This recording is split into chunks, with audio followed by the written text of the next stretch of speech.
কারবালা ইতিহাসের রক্তমাখা প্রান্তর, যেখানে মানবতার শ্রেষ্ঠ আদর্শ সত্যের দীপ্ত বাতিঘর ইমাম হুসাইন রাদিয়াল্লাহু তাআলা আনহু শাহাদাতের অমর গৌরবে অমলিন হয়ে আছেন। 61 হিজরির 10ই মুহররম ইরাকের কারবালা নামক বিপন্ন ভূমিতে রচিত হয়েছিল এক বিপুল আত্মত্যাগের মহাকাব্য, যেখানে রক্ত ছিল কিন্তু নতজানুতা ছিল না, অশ্রু ছিল কিন্তু আপোষ ছিল না, মৃত্যু ছিল কিন্তু পরাজয় ছিল না।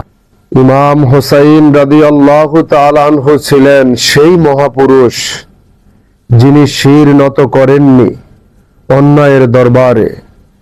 তিনি বাতিলের মুখোমুখি দাঁড়িয়েছিলেন সত্য ও ন্যায়ের নিশান হাতে। তার চোখে ছিল নবীজির উম্মতের জন্য উদ্বিগ্নতা, হৃদয়ে ছিল ঈমানের দীপ্তি, আর তার কণ্ঠে উচ্চারিত হচ্ছিল এক অবিনাশী আহ্বান, সত্য ও হকের পক্ষে শেষ রক্তবিন্দু পর্যন্ত প্রতিরোধ। কারবালা আমাদের শেখায় আত্মত্যাগ কেবল মৃত্যু নয়, বরং তা জীবনের এমন এক স্বর্ণ উজ্জ্বল অধ্যায় যেখানে একজন মুমিন নিজের সমস্ত কিছু উৎসর্গ করে আল্লাহর সন্তুষ্টি অর্জনের প্রয়াস পায়।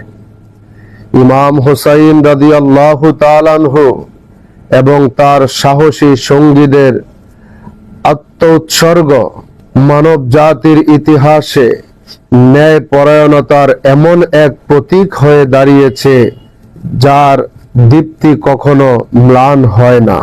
এই মহা সংগ্রামের পটভূমি কেবল একটি রাজনৈতিক বিদ্রোহ ছিল না, বরং তা ছিল এক আদর্শিক মহাযুদ্ধ, যেখানে পাপের বিরুদ্ধে পুণ্যের, অন্যায়ের বিরুদ্ধে ন্যায়ের, স্বেচ্ছাচারিতার বিরুদ্ধে শরীয়তের সংগ্রাম সংগঠিত হয়েছিল। কারবালার শিক্ষা শুধুমাত্র অতীতের জন্য নয়, বরং তা প্রতিটি যুগের প্রতিটি বিবেকবান মানুষের জন্য এক জাগ্রত শিক্ষা। এই আত্মত্যাগের পথে স্মরণ করায় ঐক্যের অপরিহার্যতা, সততার অপরিমেয় মূল্য, আদর্শ অটল থাকার মহত্ব এবং ঈমানের অমোঘ শক্তি।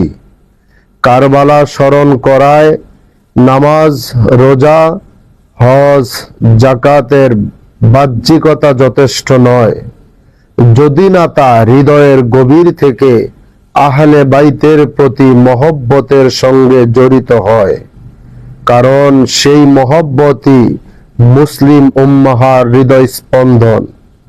সেই ভালোবাসাই জান্নাতের পথে আলোকবর্তিকা। কারবালা কোনো করুণ আখ্যান নয়, এ এক চিরজাগ্রত চেতনা, এ সেই চিরন্তন আহ্বান যা যুগে যুগে অন্তহীন সাহস ও নিঃস্বার্থ ত্যাগের দীপ্তি ছড়িয়ে যায়। এই পবিত্র শিক্ষা বয়ে আনে আত্মশুদ্ধির আহ্বান, সত্যের পথে অবিচল থাকার দীপ্ত ঘোষণা এবং জুলুমের বিরুদ্ধে রুখে দাঁড়ানোর ঈমানী সাহস।